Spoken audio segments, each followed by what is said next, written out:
వారణాసి కాశీని శివుని నివాసంగా, శివారాధనకు అత్యంత పవిత్రమైన పుణ్యక్షేత్రంగా భావిస్తారు. శివారాధనలో దీనికి ఉన్న ప్రాముఖ్యతకు అనేక కారణాలు ఉన్నాయి. వాటి గురించి ఒక పూర్తి కథనమిక్కడ ఉంది. వారణాసి శివుని ఆనంద కననం. వారణాసిని హిందూ పురాణాలలో ఆనంద కననం లేదా ఆనందవనం అని పిలుస్తారు. అంటే ఆనందాన్ని ఇచ్చే అడవి అని అర్థం. ప్రళయకాలంలో కూడా శివుడు తన త్రిశూలం మీద ఈ నగరాన్ని పైకి ఎత్తి రక్షిస్తాడని పురాణాలు చెబుతాయి. ఈ నగరం శివునికి అత్యంత ప్రీతిపాత్రమైనది కాబట్టి శివుడిక్కడికి వచ్చి నివాసం ఏర్పర్చుకున్నాడని నమ్ముతారు. మోక్షధామం కాశ్యాంతు మరణాన్ముక్తిః. వారణాసికి ఉన్న అత్యంత గొప్ప ప్రాముఖ్యత ఏమిటంటే ఇక్కడ మరణించిన వారికి మోక్షం లభిస్తుందని నమ్మకం. ఈ నమ్మకాన్ని కాశ్యాంతు మరణాన్ముక్తిః అని అంటారు.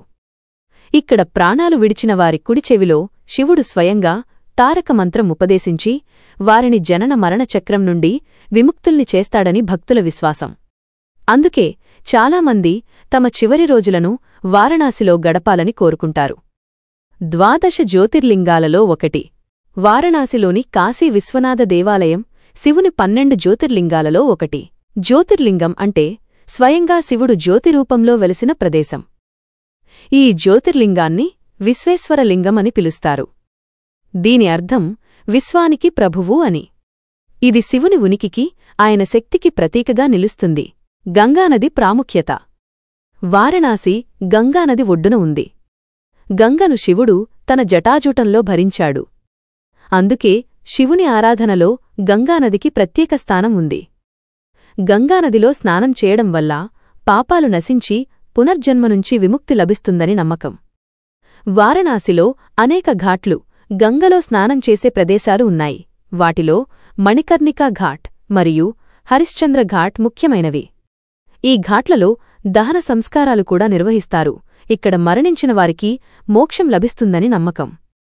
మణికర్ణికా ఘాట్ గురించి ఒక కథనం ప్రకారం శివుడు మరియు విష్ణువు మధ్య ఒక సంభాషణ జరిగినప్పుడు శివుని చెవిపోగు మణికర్ణిక ఇక్కడ పడిందట.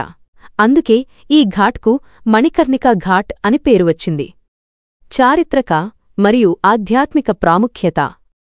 వారణాసి ప్రపంచంలోనే అత్యంత పురాతన నగరాల్లో ఒకటి. వేల సంవత్సరాల చరిత్ర కలిగిన ఈ నగరం ఎన్నో విధ్వంసాలకు గురైనప్పటికీ ఆధ్యాత్మిక కేంద్రంగా తన ప్రాముఖ్యతను నిలుపుకుంది. ఆదిశంకరాచార్యులు, తులసీదాస్ వంటి ఎందరో గొప్ప సాధువులు, పండితులు ఈ నగరంలో నివసించారు.